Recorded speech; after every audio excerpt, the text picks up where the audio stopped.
예. 3부 장기적인 얘기 드리도록 하겠습니다. 3부. 안녕하세요, 여러분. 미국 투자 스토리의 반갑습니다. IMF 때부터 투자해오고 이코노미스, 파이낸스, 어카운팅 등등 공부하고 있는 미트리 마을 이장이고요. 제 채널은 예능 힐링 종합 엔터테인 방송입니다. 교육 방송이고요. 주식은 참고만 해주시기 바랍니다. This channel is by entertain purpose only. I'm not a financial advisor. 자, 안녕하세요. 오늘 2월 28일 토요일입니다. 2월이 이제 끝났습니다. 자, 한국은 이제 30분만 있으면은 3월 달이고요. 자, 토요일 날은 이제 장기적인 얘기 드립니다. 일주일치 데이터가 바뀐 게 있는가를 보면서 조금 더 장기적인 얘기를 드리고요. 자, 평일에는 이제 그날 자, 소식 전해드리고 이제 분석해드리고 뭐 교육도 시켜드리고 있습니다. 자, 그래서 올해는 2026년이 벌써 2달이 지났습니다. 자, 올해 저희 표어는 뭐였죠?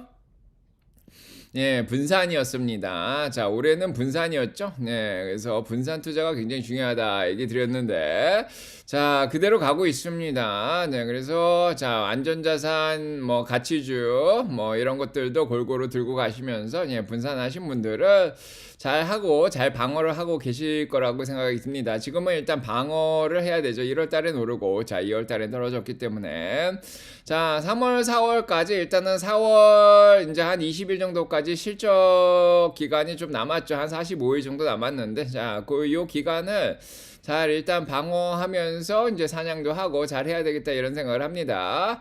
자, 일단은 올해 들어서 S&P 500이 0.49% 올라가긴 올라갔어요. 미국 주식이 나쁘지는 않습니다. 뭐 그래서 S&P 500 보시면은 올랐어요. 자, 올라갔다가 내려갔다가 지금 올라갔다가 내려갔다 뭐 이렇게 하고는 있지만은 약간 박스권이죠. 네, 그래도 뭐 나쁘진 않습니다. 다우는 오히려 1.90%가 올랐고요. 자, 올랐죠. 네, 그다음에 배당주는 15%나 올랐습니다. 자, 방어주들이 아유 날라갔어요. 자, 그다음에 러셀 2000도 6%나 올라왔습니다. 뭐 중소형주들도 1월달에 올라온 이후로 약간 박스권이긴 하지만 여전히 올라와 있는 상황이에요. 나스닥에 들어가 있었기 때문에 2.47%가 올해 떨어졌는데 이제 지수가 이렇게 떨어지면은 이제 곱하기 뭐 3에서 뭐 5배까지 좀 떨어지기도 합니다. 저 소프트웨어라든지 뭐 기술주들이 조금 타격을 입긴 했어요. 물론 기술주 중에 잘한 것들도 있습니다. 자, 그래서 보시면 알겠지만은 지난 5일 동안 자, 배당주들은 또 올랐는데요. S&P 500도 뭐 약보합으로 잘 끝냈는데 자, 지금 기술주들이 좀 들어가 있는 다우라든지 자, 나스닥이 조금 더 빠졌습니다. 뭐 그렇다고 큰 변동은 없었어요. 자, 한 달 동안 보시면 알겠지만은 배당주들 5.90%더 올랐고요. 이번 달에도 다우도 뭐 크게 떨어지진 않았습니다. 한 달 동안 러셀도 뭐 조금 떨어졌죠. 0.30%. 자, S&P 500이 1.40% 떨어졌습니다. 자, 1월 달에 올라간 걸 자, 2월 달에 반납을 하긴 했는데 1.4%면 많이 떨어진 거 아니죠. 2월 달에도. 나스닥이 좀 많이 떨어졌습니다. 4% 정도 떨어졌는데요. 이제 곱하기 3에서 자, 5배 정도. 자, 지금 개별 종목별로 떨어졌다. 이렇게 보시면 되겠습니다.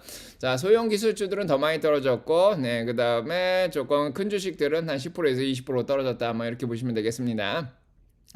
자, 이런 흐름이 왜 오는지 저희는 알죠. 나스닥의 공격을 좀 크게 받았던 그런 1월달 CES 끝나면서 계속 지금 공격을 받고 있는 상황인데요. 와, 곰들이 너무 잘하고 있습니다. 자, 그래서 곰들이 너무 잘하죠. 아, 곰들. 아, 세력들이 어마어마하게 잘합니다. 물론 이제 월가의 미디어들하고 같이 협력을 하는 그런 상황이죠. 자, 그래서 곰들이 흘리는 정보를 자, 미디어에서 퍼나르고요. 물론 한국 미디어도 같이 퍼나를 수 있는 상황인데 자, 2026년 곰들 굉장히 활동을 잘하고 있는 그런 상황입니다. 자, 그래서 곰들은 일단은 공매도를 많이 치죠. 풋옵션을 많이 사고요. 그래서 요게 2022년 이래로 4년 만에 최고치까지 올라와 있는 상황입니다. 곰들이 사실은 2021년, 2022년에 굉장히 무서워했어요. 왜냐면 개인들이 뭐 GME 사태도 있었지만은 이 공매도들이 치는 종목들을 오히려 매수를 하면서 해치펀드들이 막 도망가고 그랬는데 올해는 해치펀드들이 그냥 날개를 달았습니다. 자, 이 해치펀드들을 무너뜨릴 만한 개인들의 돈이 많이 없죠. 경기가 좀 안 좋다 보니까. 네, 그래서 자, 지금 해치펀드들이 굉장히 활동을 열심히 하고 있는 상황입니다. 아하. 그래서 불확실성이 일단은 높은 게 이게 굉장히 크죠. 곰들을 도와주는 환경이 연출이 되고 있습니다. 불확실성이 올라가는 걸 주식시장은 좋아하지 않습니다. 자, 이런 상황으로 인해 가지고 지금 공포감이 올라갔죠. 그래서 지금 20 근처까지 올라와 있습니다. 18 밑으로 떨어지질 않아요. 그렇죠. 18만 밑으로 떨어져도 좀 다행인데 지금 이미 1월 달에도 한번 올라왔죠. 20으로. 자, 2월 5일 정도에도 22까지 한번 올라왔고 그 다음에 2월 중순에도 다시 22로 계속 올리고요. 자, 빅스의 저점이 계속 올라오면서 떨어질 생각을 안 합니다. 이게 꺾여서 내려가야 되는데 지금 공포감이 시장에 많이 있는 상황이고 변동성도 굉장히 심한 상황입니다. 지금 안정이 안 되고 있어요. 자, 그래서 피어 앤 그리드도 마찬가지죠. CNN에서 나온 것도. 그래서 중립으로는 올라오는데 지금 타격 구간에서 공포 구간에서 잘 벗어나지 못하고 있는 그런 상황입니다. 특히 IT라든지 테크 쪽, 소프트웨어 쪽이 극강에 공포까지 내려갔다가 지금 올라온 것 같은데 공포 구간에서 지금 못 벗어나는 것 같아요. 이제 다우라든지 뭐 중소형주들은 극강의 탐욕으로 올라갔다가 뭐 중립으로 내려갔다 올라갔다 이러고 있는데 자, 나머지 기술주들은 공포 기간에서 지금 벗어나지 못하고 있습니다. 자, 그래서 그런 공포가 이제 아직 완전히 사라지지 못하고 있는 그런 상황인데요. 자, 이런 상황에서 이제 이번 주 내내 주식시장의 불확실성을 올린 게 트럼프가 10일을 얘기했죠. 트럼프가 이란을 공격하겠다. 항공모함을 호르무즈 해협 쪽으로 다 이동시키겠다. 이제 이동이 다 된 것 같아요. 뭐 이미 지난주부터 얘기가 나온 그런 상황이고요. 그래서 열흘 안에 공격을 하겠다. 이게 불확실성을 키웠습니다. 뭐 당장 공격을 했던가 그냥 뭐 안 한다던가 뭐 이렇게 얘기하면 상관이 없는데 10일을 얘기했기 때문에 지금 한 일주일 정도 됐죠. 그렇기 때문에 이제는 이 불확실성 때문에 주식시장이 이제 올라가는 게 자꾸 제한이 되어 있고요. 그게 계속 변동성이 높았습니다. 결국에는 오늘 트럼프가 대규모의 공격을 단행을 했습니다. 자, 3차까지 제네바에서 협상을 했죠. 근데 협상이 어제 안 됐다는 얘기가 나오면서 주식시장이 일단 흔들리기 시작했고요. 결국에는 오늘 드디어 이란을 쳤습니다. 자, 그래서 이것 때문에 이제 시장의 불확실성이 조금 올라간 상황이에요. 다행히도 지금 주말이라서 주식시장이 문을 닫았습니다. 자, 그래서 토요일, 일요일 주말 동안에 공격하고 끝나면 되는데 지금 트럼프가 나와서 자, 연설을 했는데 뭐 여러 가지 이유를 다 댔습니다. 우리가 공격을 해야 되는 이유. 그동안 이란이 우리를 너무 많이 괴롭혔다. 그리고 이란 국민들을 해방시켜야 된다. 이런 얘기를 했습니다. 자, 일단은 뭐 미국 편을 다 들죠.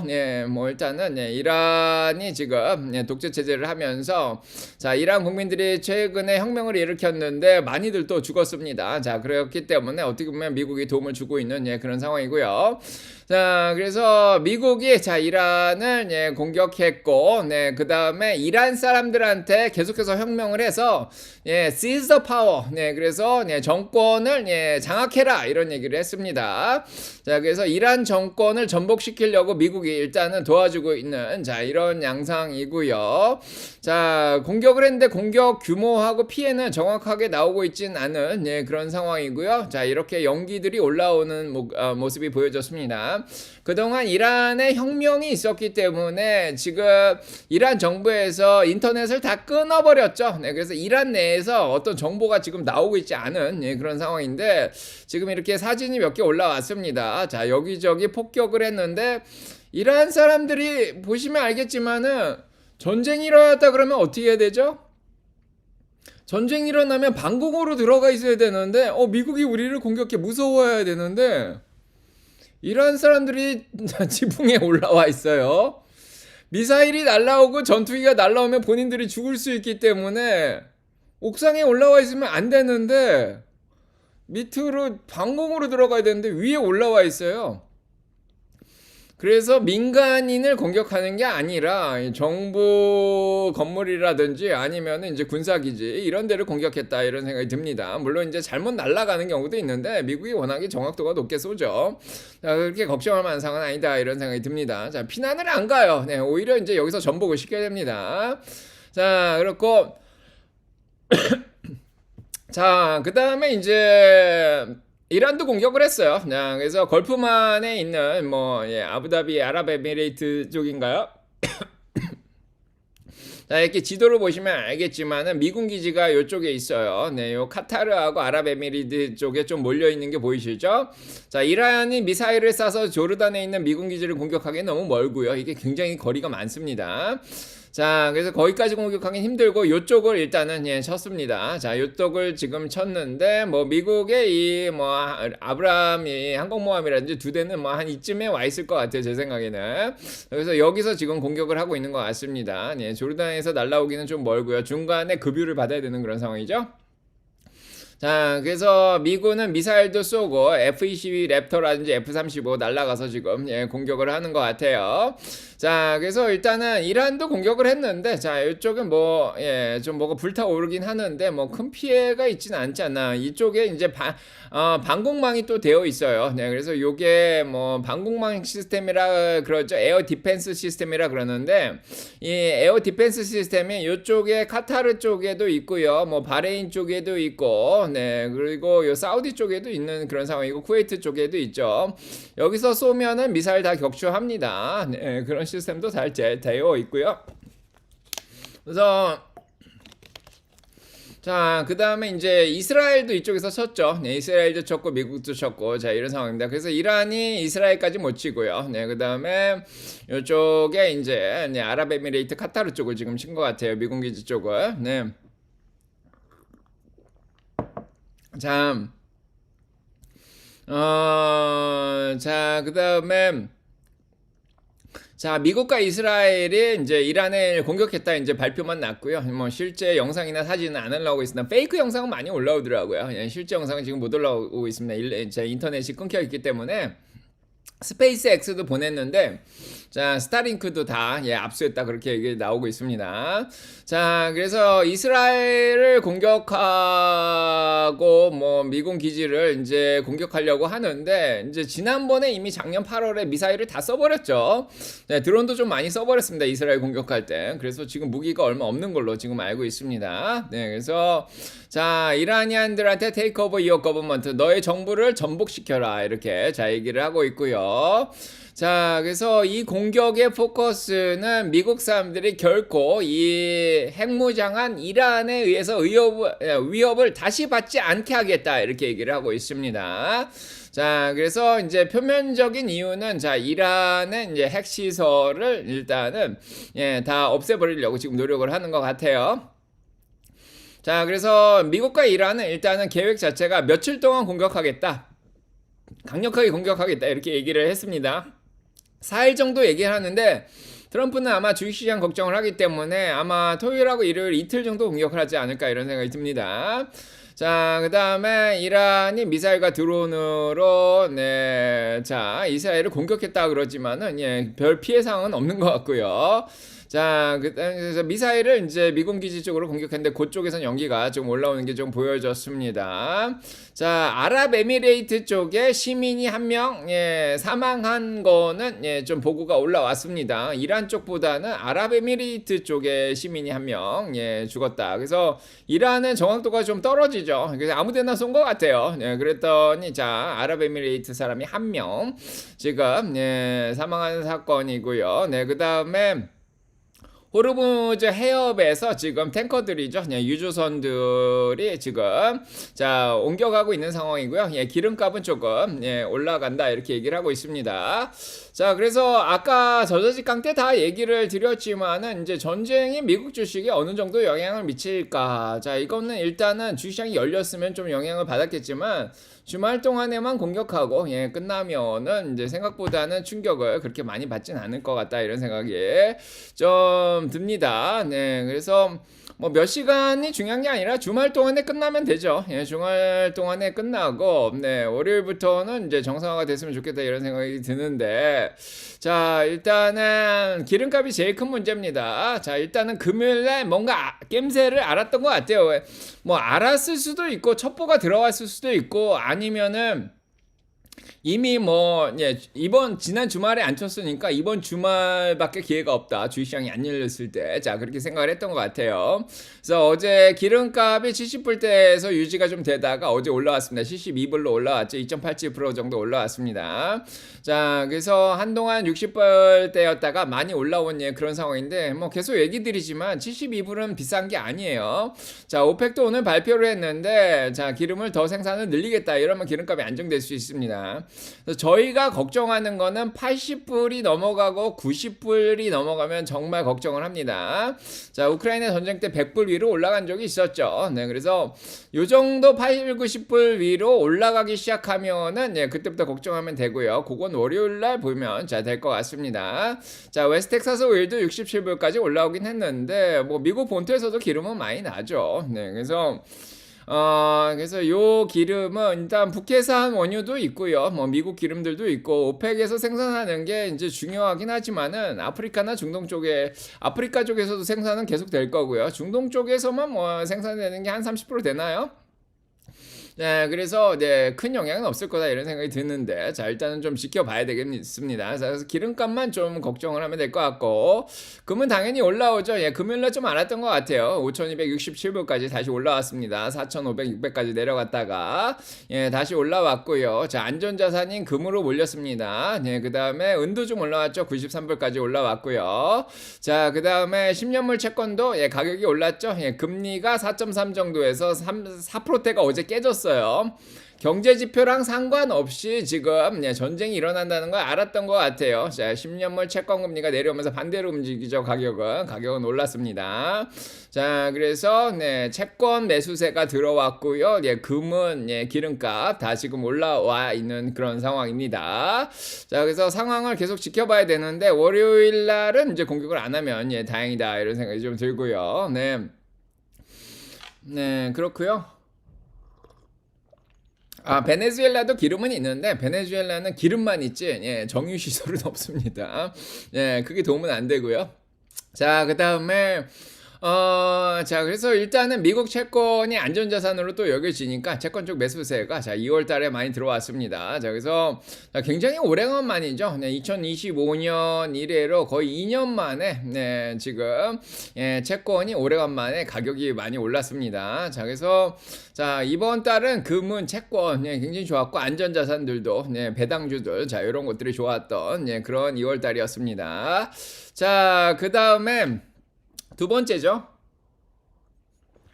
두 번째는 사실은 이 문제가 전쟁이 일어나니까 이 문제가 갑자기 사라지는 것 같은데 이거와 관련된 공포가 사라지길 바랍니다. 저는 이게 사실은 지난주부터 가장 걱정이었는데 자, 인공지능 모델들이 개발되면서 구글, 오픈 AI, 엔트로픽의 인공지능 모델들이 개발되면서 소프트웨어 주식들이 너무 피해를 많이 입었죠. 사실은 실적을 잘 나오는데도 불구하고 그 공포감 때문에 소프트웨어 주식들뿐만 아니라 소프트웨어 기반 시설 이런 주식들이 다 영향을 받은 그런 상황입니다.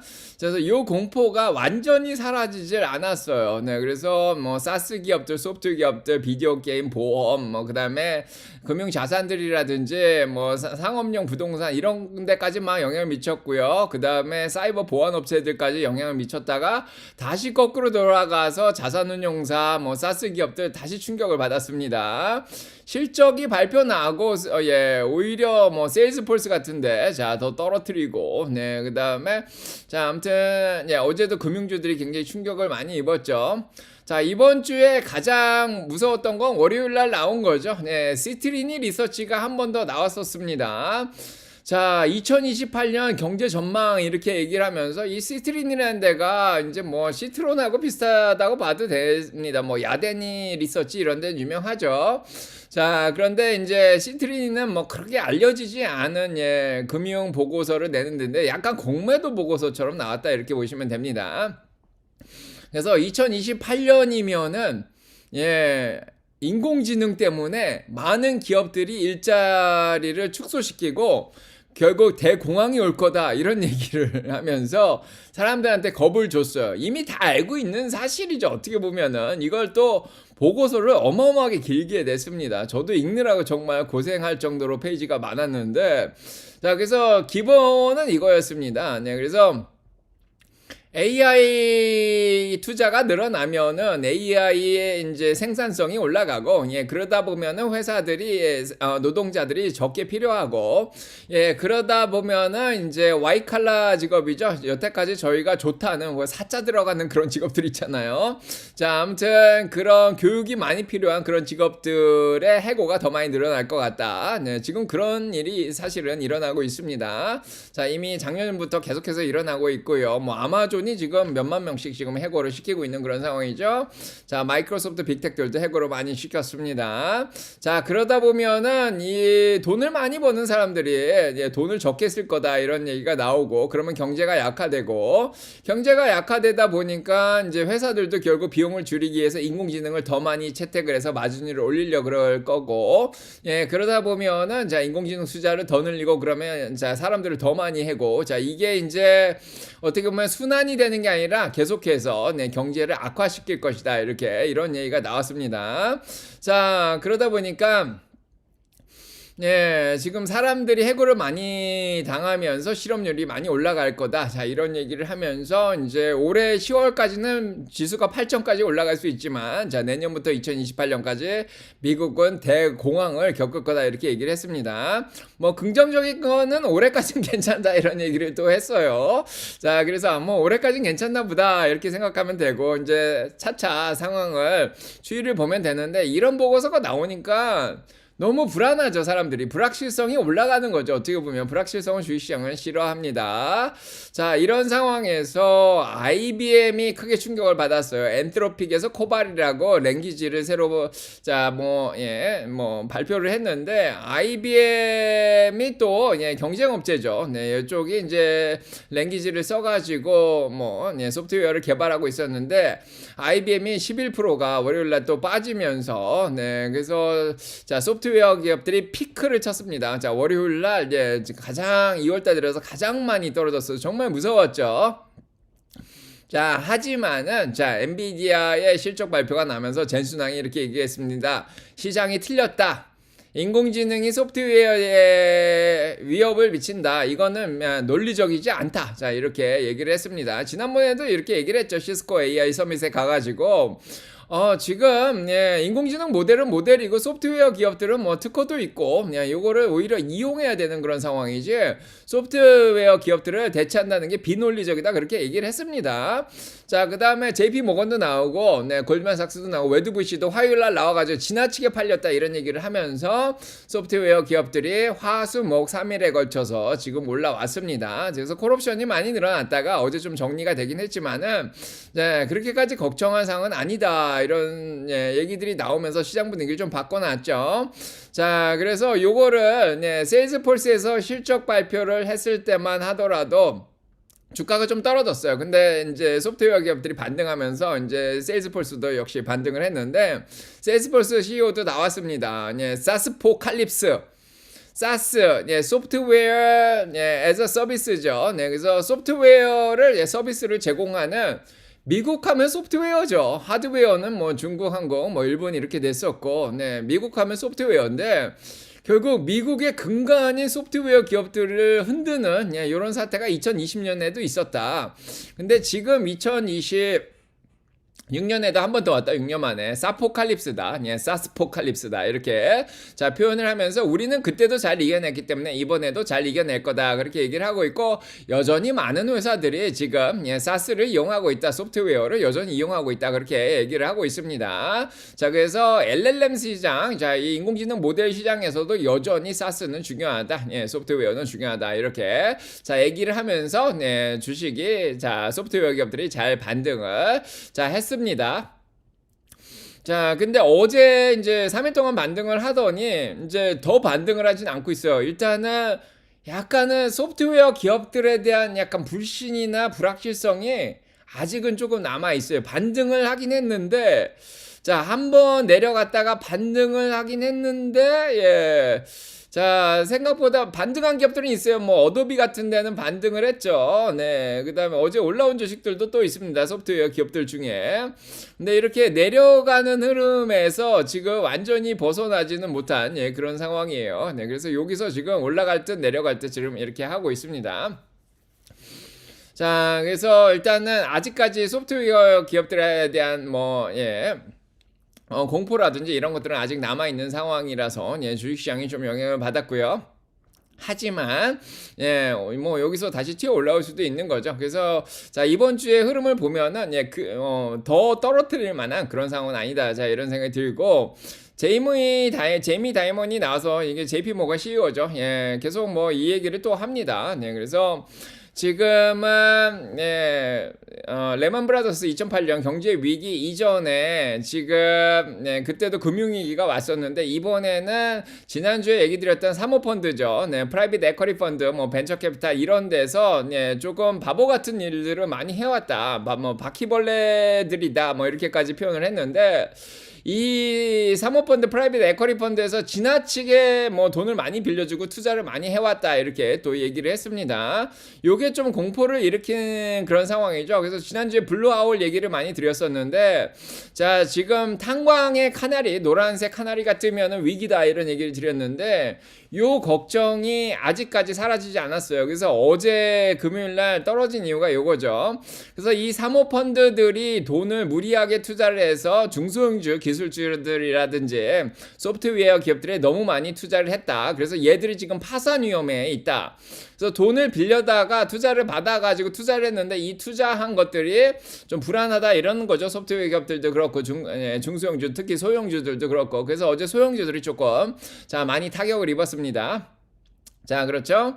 자, 그래서 프라이빗 크레딧 피어스가 더 올라간 이유가 UBS가 15%나 지금 이 프라이빗 에쿼리 펀드 쪽에서 블루아웃 같은 데서 파산할 위험이 15%로 올라갔다 이런 얘기를 한 거예요. 네, 그래서 얘들이 좀 걱정입니다. 이제 소프트웨어 기업들은 뭐 인공지능 시대도 잘 살아남겠구나 이렇게 해서 화수목 잘 올랐는데 여기에 투자를 하는 요 프라이빗 에쿼리 펀드죠. 은행이 아니라 제2금융권에 지금 돈이 좀 부족해서 돈들이 막 인출이 되고 이런 상황에서 또 파산이 되는 거 아니냐 이런 걱정이 어제 좀 나왔습니다.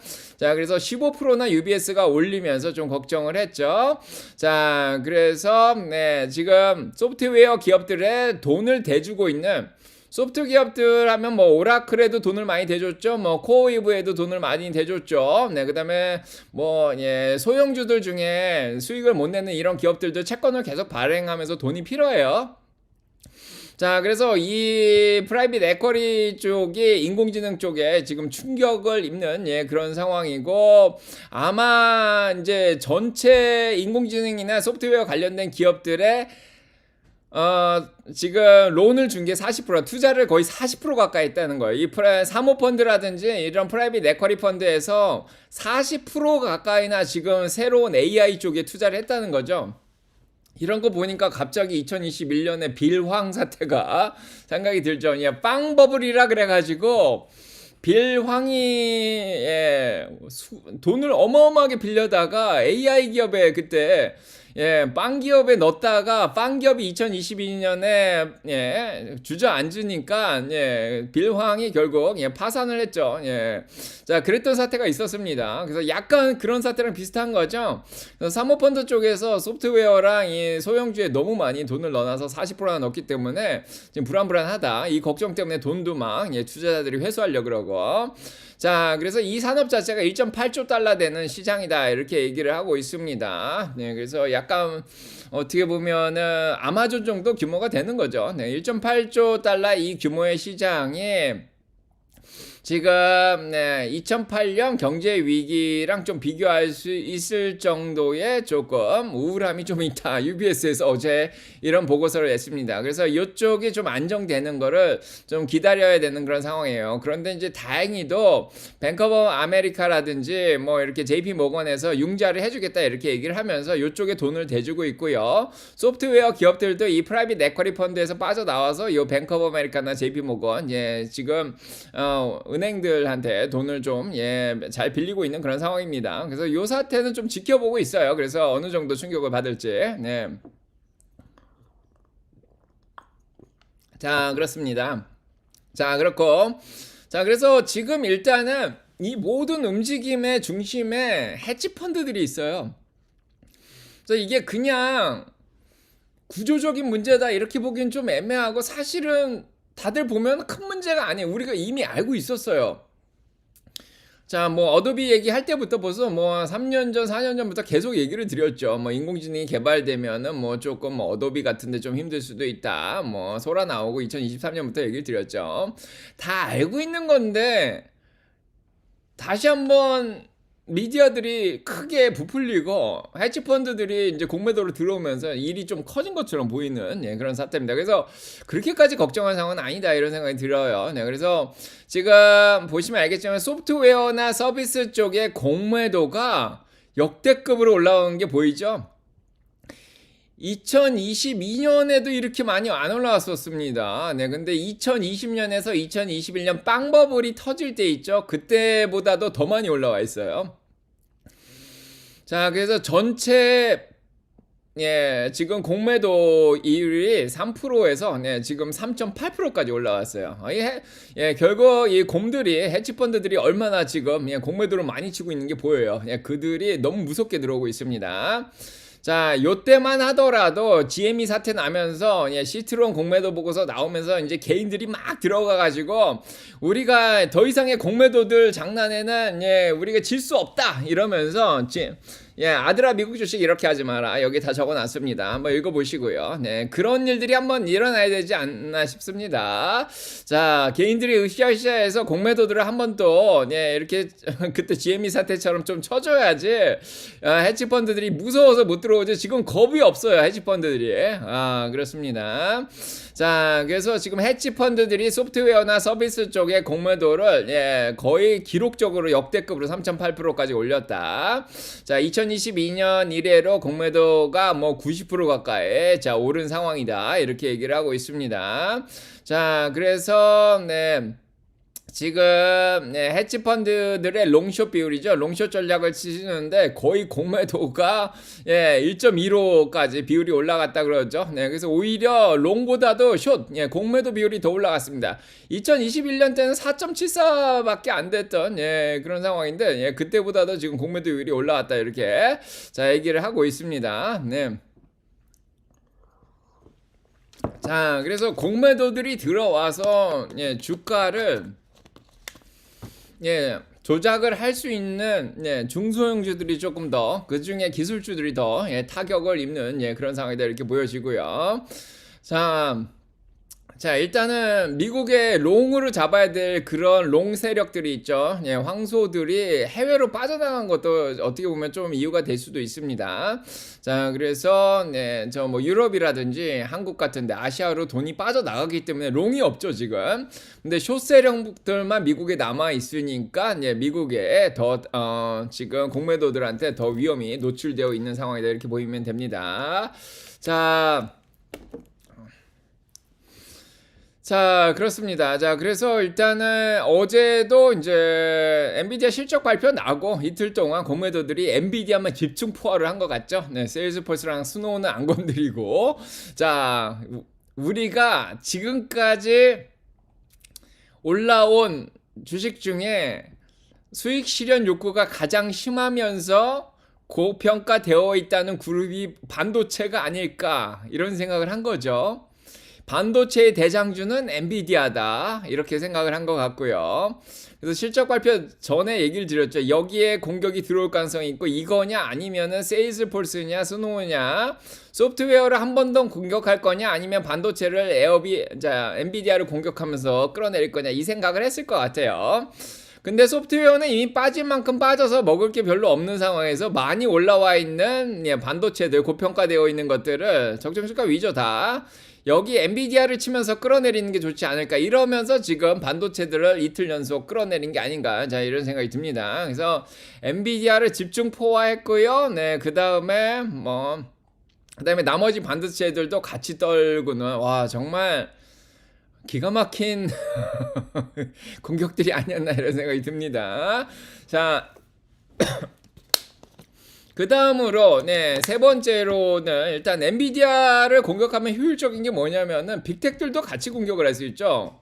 그래서 1타 자 하나를 쏴서 자 2마리 토끼를 잡을 수 있는 자 그렇죠. 자 1타를 해서 2개의 피를 잡을 수 있는 자 검들 진짜 대단해요. 빅텍들도 같이 끌어내릴 수 있습니다. 왜냐하면 엔비디아가 올해까지야 6,500억 달러 정도 투자를 계속 받을 수 있는 상황이지만은 자 엔비디아 젠슨항이 나와서 내년부터 30년까지 3천억에서 4천억 달러씩 꾸준하게 들어올 수 있다 얘기를 드렸는데 이거보단 좀 적죠. 다시 내려온다는 얘기죠. 자 그래서 엔비디아가 이제 과하게 투자돼서 어느 정도 투자를 적게 받지 않겠냐 중국 문제까지 얘기를 했습니다. 하원 쪽에서 중국 수출 규제 H210을 규제하자는 얘기까지 나오면서 같이 끌어내렸습니다. 자 그래서 보시면 알겠지만 구글 아마존 빼고 어제 마이크로소프트 메타 테슬라까지 다 같이 자본 투자를 많이 했던 기업들도 같이 끌어내렸죠. 그래서 엔비디아를 집중 포화를 했다 이런 생각이 듭니다. 자,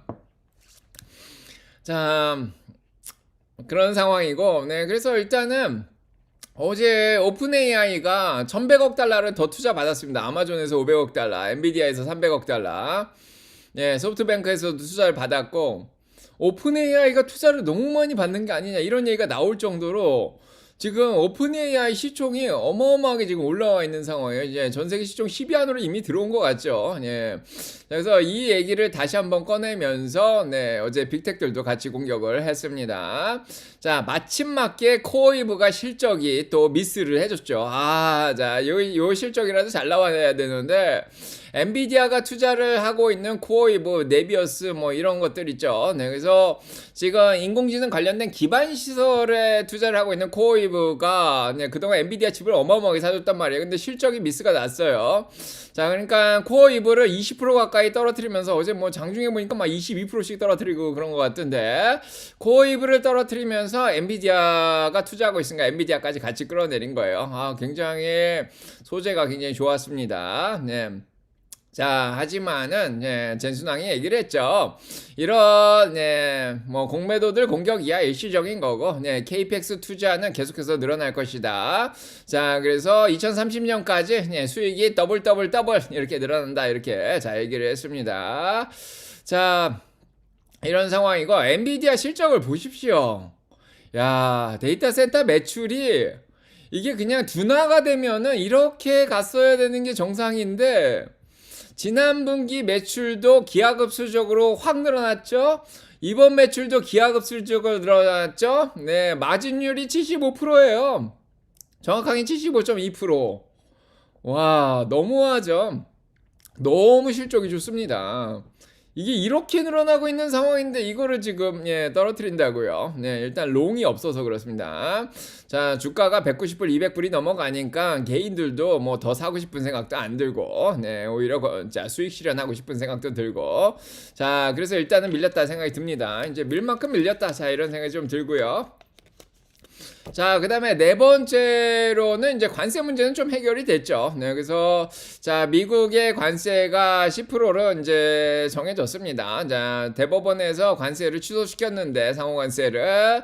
자, 미국은 관세를 여전히 올린다. 10%로 매겨졌습니다. 그 전까지는 15% 매긴다 그랬습니다. 바로. 네, 근데 이제 10%만 매기고, 자, 몇몇 국가들은 여전히, 자, 15%를, 자, 매기겠다. 그 이상을 매기겠다 얘기를 했습니다. 그래서 관세 문제가 조금 걱정을 일으켰는데 뭐 요거는 기존의 나라들하고 협상한 걸 그대로 유지하기 위해서 자 그래서 국제관계를 유지시키려고 그냥 매겼다 이런 생각이 들고요. 뭐 시장에 크게 영향은 없다 이런 생각이 들고요. 자 다섯 번째는 연준의 소리죠. 네 연준은 소프트 랜딩으로 가고 있다 이렇게 생각을 하고 있습니다. 물가도 떨어지고 경기는 좀 둔화되고 자 이렇게 얘기를 하고 있어요.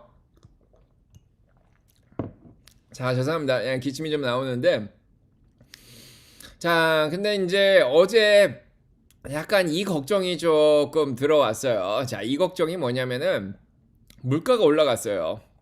생산자 물가가 변동성이 심한 음식하고 에너지를 뺐더니 0.80%가 올라가 버린 거예요. 1월 달에 네 많이 올랐죠.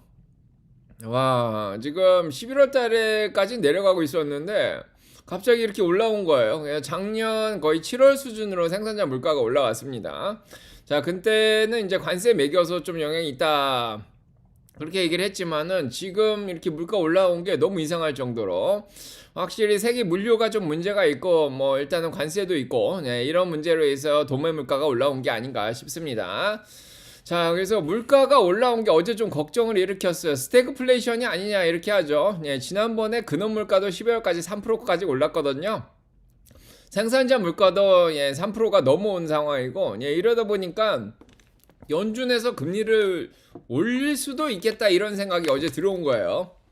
물론 이란 문제 때문에 이제 채권금리 떨어지긴 했지만은 자 그래서 CPI는 떨어졌어요. 2.5로 근원이 떨어졌는데 이게 생산자 쪽에 물가가 올라가고 소비자들한테 정가를 안 시켰을 뿐이지 물가는 올라가고 있다 이런 생각이 좀 들죠. 그럼 스태그플레이션인데 기업들은 소비자들한테 정가를 못 시키면서 수익은 마진율은 떨어지는데 본인들 물가는 올라가고 있단 말이에요. 소비자들은 안 사주고 물가는 올라가고 마진율이 떨어지는 상황이죠.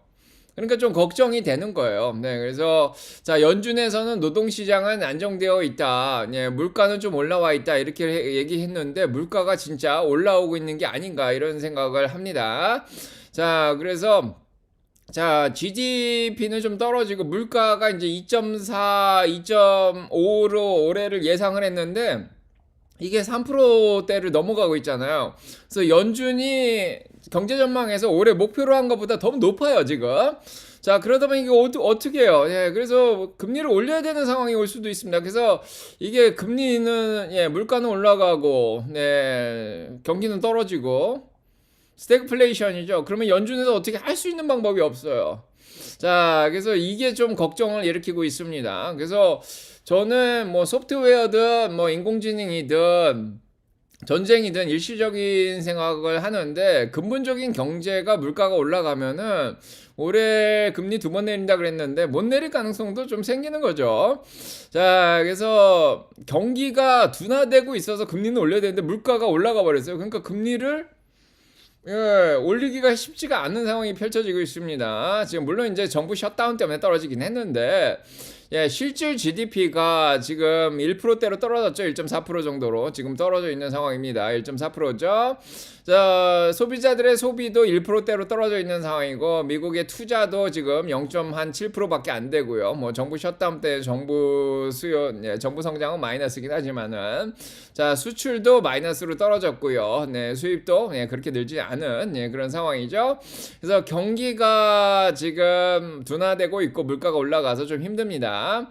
그래서 지금 지난번까지 다음 주에 이제 노동 지표들이 나오면 알 거예요. 예, 비농업 부분 고용하고 실업률이 다음 주에 나오는데 지난번에는 1월 달에 예, 정부의 고용이 1월 달에 13만 명이나 더 늘어났다 이런 얘기를 했습니다. 예상보다 더 많이 늘었다 이렇게 자 얘기를 했죠. 네, 실업률은 4.3%로 떨어졌다 이렇게 해서 경기 좋은 거 아니야 이런 생각을 했는데 자, 요 통계청에서 예, 계절 조정을 해보니까 예, 지금 떨어졌죠. 2025년에 자 거의 예, 102만 9천 명이 직업을 잃었다로 예, 조정이 됐습니다. 미국 경기가 생각보다 그렇게 좋진 않습니다.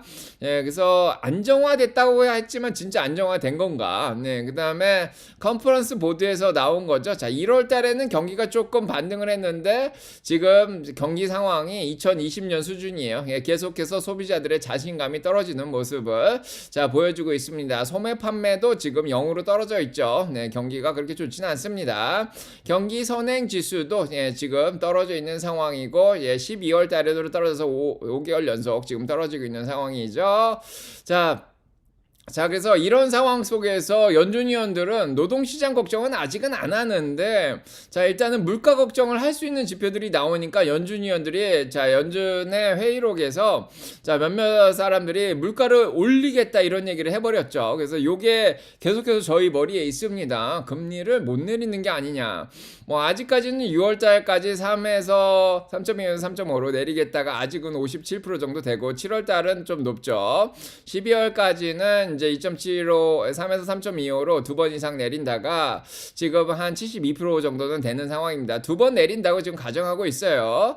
자, 그래서 이게 어떤 경제적인 이유 때문이 아니라 이제 연준 의장이 바뀌고 정치적인 이유로 두 번 내리겠다 이렇게 얘기를 하는데 과연 네, 연준 의장이 바뀐다고 그래서 연준은 이제 회의를 통해서 투표를 통해서 금리 내리는 걸 결정을 하는데 연준 의장이 들어온다고 그래서 네. 이게 바뀔 수 있을까? 스테판 밀란하고 케빈 하시밖에 없죠. 네, 그 외 사람들은 뭐 이제 이번 연준 의장에 탈락된 크리스토퍼 월러도 의견을 좀 바꾸는 것 같고 대부분의 사람이 자 경제 데이터 보고 결정하겠다 그러면은 두 번 못 내릴 수도 있습니다. 자 그래서 이런 걱정이 조금 있습니다. 자 그래서 2년물 채권금리는 일단은 내려왔습니다. 왜냐면 이란 문제로 네, 지정학적 위험 때문에. 자, 일단은 3.37로 내려왔는데 채권들이 좀 내려왔습니다. 자, 그런데 요 스태그플레이션 우려는 예, 계속해서 작년 말에도 제가 올해 전망을 얘기 드리면서 리세션 우려 자 얘기를 드렸는데 요 걱정은 일단은 아직은 예, 사라지진 않은 그런 상황이고요. 자, 그 다음에 6번째로는 미국의 정부 부채 문제인데 요 문제는 일단은 예, 뭐 기정사실화 되어 있고 주식시장에 크게 영향을 미치고 있지는 않습니다. 자, 그 다음에 올해 걸려있는 중간선거가 걸려있죠. 네, 중간선거가 걸려있으니까 중간선거 전까지 주식시장은 보통 12개월 전부터 거의 오르지 않습니다. 0.3%. 그래서 박스권으로 계속 간다 뭐 이렇게 생각을 할 수 있는데 중간선거가 11월 3일 이후에 끝나면은 예, 그때부터 좀 올라올 수 있지 않을까. 뭐 11월 12월에 10%만 올라도 자 올라갈 수 있는 그런 상황이죠. 자, 이런 상황입니다. 그래서 자, 미국 보통은 한 7가지 정도 나와요. 주식시장이 흔들리려면 한 7가지 나오는데 이 7가지가 그래도 너무 그렇게 부정적이진 않다 이런 생각이 좀 듭니다. 뭐 스태그플레이션 우려도 이제 다음 주 노동지표랑 다다음 주 물가 나오면 알 수 있는 예, 그런 상황이고요. 자, 그래서 이런 이유로 인해서 주식시장이 안 좋은데 그렇게 7가지 이유가 조금 예, 항상 얘기 드리죠. 한 가지 이유로 주식시장을 설명하려고 그러면 안 됩니다. 예, 수민의 미국 주식 투자 스토리 7월달 꼭 읽어보시고요. 자, 요런 7가지 이유가 있었기 때문에 주식시장이 지금 이렇게 떨어져서 공포도 좀 느끼고 주가가 좀 싸졌습니다. 그럼 저희는 뭘 해야 되죠? 사냥을 해야겠죠. 네. 자, 미투리 사냥을 나간다. 자, 현금 아껴 쓰시면서 조금씩 사냥하면 됩니다. 자, 이게 제가 2022년 9월에 만든 썸네일이에요. 벌써 4년이 지났습니다. 9월 24일 날이었습니다. 자, 아마 3,500까지 떨어졌을 거예요. S&P 500이. 자, 그때보다 지금 2배 올랐습니다. 자, 그때도 우리가 이 정도 이유들이 있었는데, 자, 우크라이나 전쟁도 있었고요. 빵버블도 터졌고, 네, 경기 침체 얘기도 나왔습니다. 지금하고 거의 비슷해요. 자, 그러더니 2023년부터 또 올라왔죠. 네, 공포와 휩싸인 시장 기회가 왔습니다. 자, 네, 떨어뜨려주면 감사하죠. 네, 작년에도 뭐 기회가 있었지만, 작년에 이미 20% 정도 떨어졌기 때문에 올해는 그렇게 떨어뜨리기 힘들고요. 뭐 많이 떨어져 봐야 10%인데, 자, 일단은, 자, 기회를 주면 좋겠습니다. 네, 전쟁이 터지면 며칠 떨어지고 마니까, 차라리 주중에 났으면은 주가 확 떨어질 때 주풀 하는데 그런 기회가 월요일날 올 수 있을지. 자, 일단 저희한테 올라가도 좋고 내려가도 좋은데, 자, 내려갈 때 좀 기회를 더 주면 좋은데, 자, 쉽진 않습니다.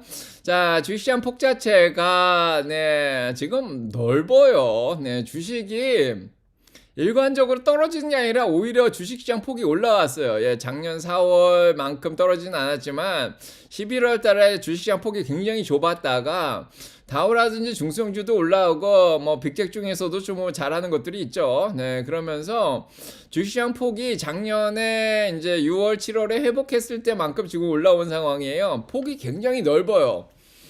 그래서 미국 주식이 올라요. 아시죠? 지금 S&P 500을 동일 가정으로 보면은 미국 주식 올랐습니다. 6.78%나 올랐어요. 분산 투자하신 분들은 쭉 올라왔습니다. 뭐 미국 시장이 안 좋다 이런 말을 하는 게 이상하죠. 미국 주식은 잘하고 있습니다. 뭘 고르냐가 중요하다 얘기 드렸죠. 한국이든 미국이든 뭘 고르냐가 중요하지 나라가 중요한 게 아닙니다. 자, 보시면 알겠지만 올해 들어서 어디에 들어가 있느냐가 중요했어요.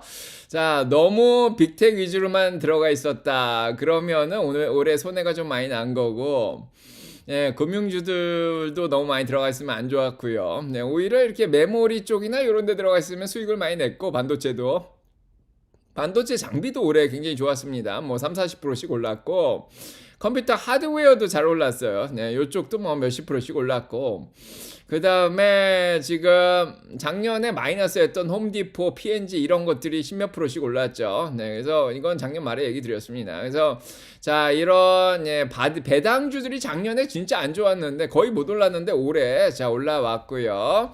그래서 저평가되어 있던 것들이 오르고 많이 올라온 것들은 좀 빼고 약간 이런 현상이었습니다. 자, 그래서 자, 분산 투자가 중요한 상황이었는데 자, 헬스케어들도 많이 올랐고 존슨앤존슨 올해 들어서 20%나 올랐습니다. 멀크도 많이 올랐고 자, 에너지 주식들도 많이 유틸리티도 올라왔고요. 자, 일단은 골고루 잘 들고 가셨으면 괜찮고 한쪽에 포트폴리오가 치중되어 있으면은 그냥 올해는 쉰다 이렇게 생각하시면 될 것 같고요. 자, 뭐 떨어질 때마다 또 집중하면 되죠. 그래서 어제도 얘기 드렸지만은 적립식으로 하시는 분들은 지금 모아가기 좋은 것들이 요 기술주들이다. 그래서 뭐 한 달에 한 번, 뭐 2주에 한 번씩 올해 그냥 QQQ로 쭉 모아가시면 예. 자, 좋지 않을까. 가격도 싸고. 자, 이렇습니다.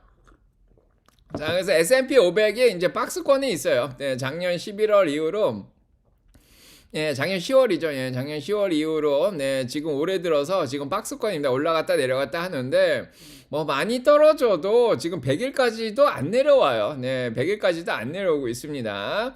자, 올라 뭐 전쟁 때문에 이번에도 100일 한번 닿을 수도 있는데 네, 지금 굉장히 주식시장이 잘 버텨요. 생각보다.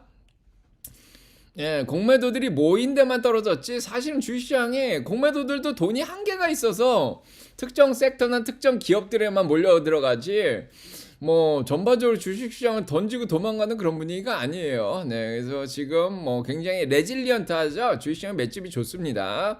나스닥이 좀 공격을 많이 당했긴 했지만 200일까지 내려오지도 않아요. 자, 2022년에는 200일 밑으로 한참 꺼져서 빅텍들이 100불 미만이었죠. 뭐 엔비디아 엔비디아도 100불, 뭐 메타 80불, 아마존 80불 그때 구경 많이 했었습니다. 그때 이후로 많이 올랐는데 자 그런 기회가 다시 왔습니다. 네, 그 정도의 기회를 지금 안 주죠. 오히려 지금 내려오는 추세에서 벗어났습니다. 예, 벗어난 상황이고 뭐 볼린저 밴드 하단을 이미 자 2월 한 18일 정도에 쳤고요. 지금 올라오는 상황입니다.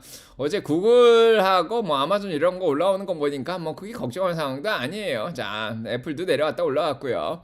자, 그 다음에 중소형주들도 뭐 50일 이상 잘 안 뚫리는 그런 상황이고, 지금, 예, 사모펀드 쪽이 조금 재정이 안 좋아서 투자금이 좀 빠진다 얘기가 나오고 있지만, 예, 중소형주도 50일은 지켜내고 있고, 다우도 50일은 지켜내고 있습니다.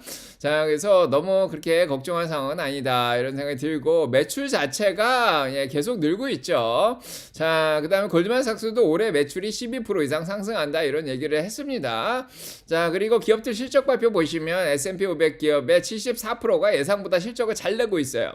실적 예상치를 다 올렸음에도 불구하고 그것보다 잘 내는 기업이 74%라는 얘기예요. 네, 기업들 뭐 예, 커뮤니케이션, IT, 필수소비재, 헬스케어, 에너지 실적이 잘 나오고 있습니다. 공매도들이 아무리 친다 그래도 한계가 있습니다. 일시적인 효과밖에 없다 이런 생각이 들고 자 S&P 500에 7,600이죠. 자, 목표 주가 골드만삭스처럼 따라갑니다. 아무도 낮춘 기간이 없어요. 네, UBS도 뭐 프라이빗 에쿼리 펀드 디폴트 확률, 파산 확률 15%라 하지만 UBS는 오히려 올린 상황이죠. 목표 주가를 7,700으로.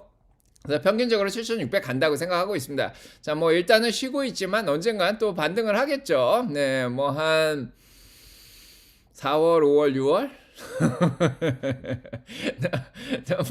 자, 이거 가능합니다. 4월달 실적 발표 나고 쭉, 뭐 6월까지, 여름까지 쭉 한 번 더 올려주고 내렸다. 뭐 이렇게 할 수 있죠. 제 내피셜입니다. 참고만 하시고요. 네, 그냥 긍정적으로 생각하시면 됩니다. 주당 순이익이 올해도 올라가요. 309불로. 자, 이거 309불입니다. 네, 이 정도 올라가면은, 자, S&P 500 멀티플 20만 주더라도 6,180은 되고요. 네, 뭐 요거 이상 줄 수 있죠. 자, 그래서 저희는 뭐 309 정도에다가 자, 멀티플 한 20, 요즘 상황은 23까지도 줘도 됩니다. 그럼 7,100이 나오죠. 자, 그래서 예, 그렇게까지 나쁜 상황이다. 이제 포워드 P 레이쇼를 보다는 예, 트레일링으로 보면은 뭐 23, 24 줘도 됩니다.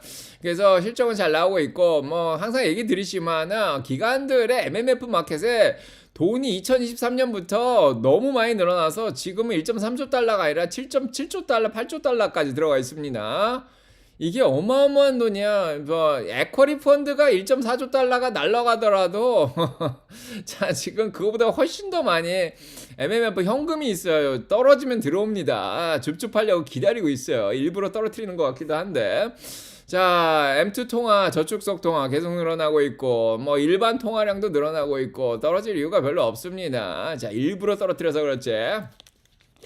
자, 그 다음에, 자, 4차 산업혁명의 완성기죠. 2024년, 2025년, 2026년입니다. 이미 2015년부터 10년이 지나니까 인공지능도 현실화되고 직접 쓰고 있고 이것 때문에 디스럽티브하다 그랬죠. 네, 영향받는 기업들도 나오기 시작하고 전혀 버블이 아닙니다. 실적도 잘 내고 있는 상황이고 오픈 AI의 뭐 구독자 수가 지금 어마어마하죠. 네, 굉장히 많이 늘어난 상황입니다.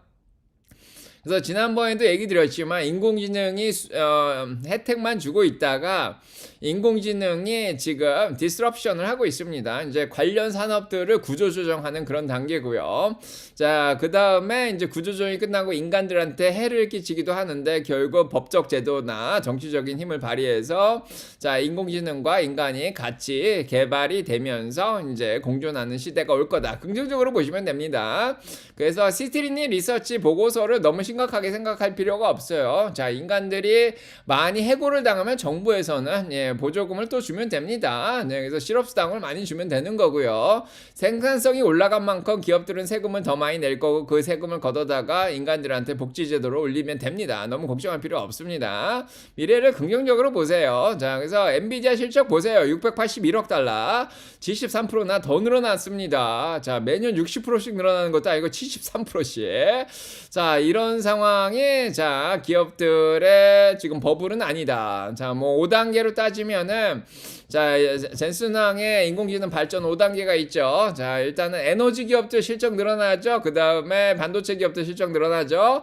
클라우드 기업들 실적 잘 내고 있죠. 그 위에 지금 인공지능 모델들이나 소프트웨어 기업들이 있는데, 자, 소프트웨어 기업들은 여전히 실적을 잘 내고 있고요. 인공지능으로 오히려 도움을 받고 있습니다. AI 에이전트를 쓰고 있는 상황이고, 이 중간 단계에 있는 뭐 인공지능 모델들이 아직 실적이 어느 정도 나는지 지금 파악은 안 되는데, 자, 오픈 AI라든지 엔트로픽이라든지 뭐 구글 제미나이라든지 결국 수익이 플러스로 나는 그런 시기가 오지 않을까 싶습니다.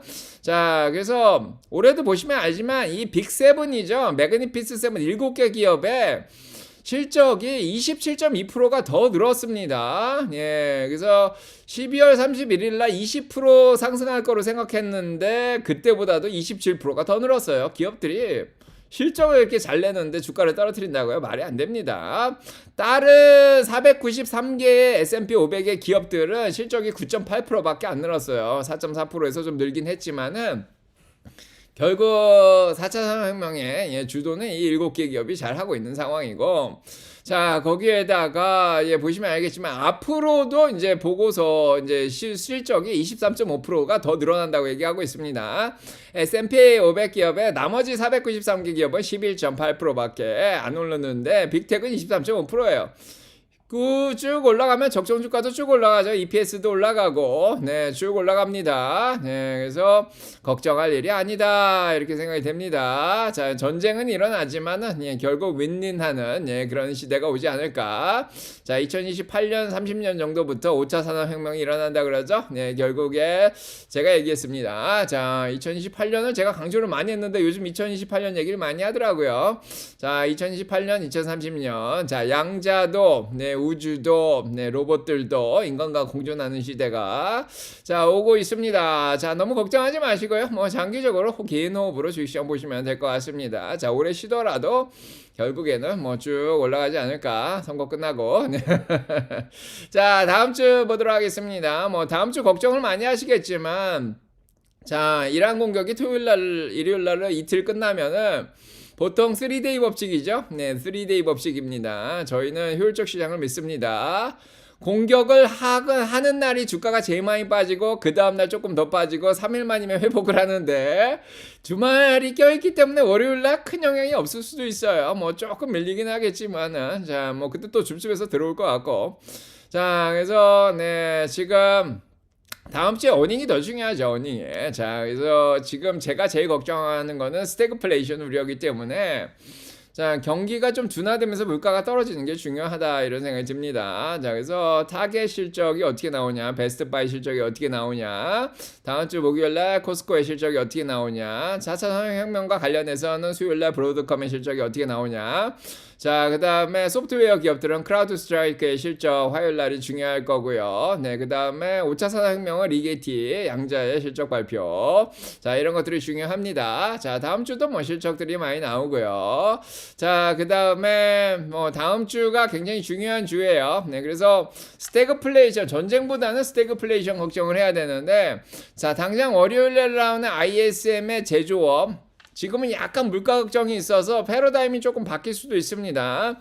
오히려 경기가 조금 둔화되는 게 물가 잡는 데 도움이 되지 않을까 이런 생각을 좀 하는데, 자, 일단 다음 주 방향을 보면 알 것 같아. 시장 움직이는 거 보면. 자, ISM 제조업 좀 떨어지고 수요일날 서비스 좀 떨어지고, 뭐 애플 이벤트, 신제품 이벤트도 영향을 좀 미치고, 네, 그 다음에 금요일날 소매 판매 좀 줄어들고, 자, 그 다음에 비농업 부분 고용 실업률이 조금 뭐 일단은 적당히 너무 침체 분위기가 안 나게 나오면은 물가가 좀 잡히지 않을까 이런 생각을 하고, 결국은 11일날 CPI랑 그 다음에 13일날 PC 물가. 그래서 다음 주는 스태그플레이션 중에 노동시장이 얼마나 악화되냐, 다다음 주는 스태그플레이션 중에 물가가 어느 정도 올라갈까, 요거 두 개를 봐줘야 되기 때문에, 자, 어차피 비도 중순까지 오니까 뭐 다음 주는 전쟁보다는 요거 노동시장과 물가 때문에 어차피 18일 날 FOMC 회의가 있거든요. 금리는 뭐 당장 못 내릴 것 같긴 한데 요 지표들이 굉장히 중요해지지 않을까. 그래서 자, 한 2주만 변동성 좀 잘 해결하면은 20일 날 옵션 만기를 통해서 요때 이제 푸드 옵션들이 정리가 되면서 좀 올리고 3월 말에 좀 올리고 4월에 올리고 이러면 되지 않을까. 자, 이런 생각합니다. 자, 아무튼 도움이 되셨길 바라고요. 여러분들이 생각할 수 있는 건 다 얘기 드렸고요. 제 의견은 참고만 하시고요. 자, 오늘도 산책을 하시면서 잘 생각해서 투자 판단 잘 하시기 바랍니다. 교육이 잘 됐길 바랍니다.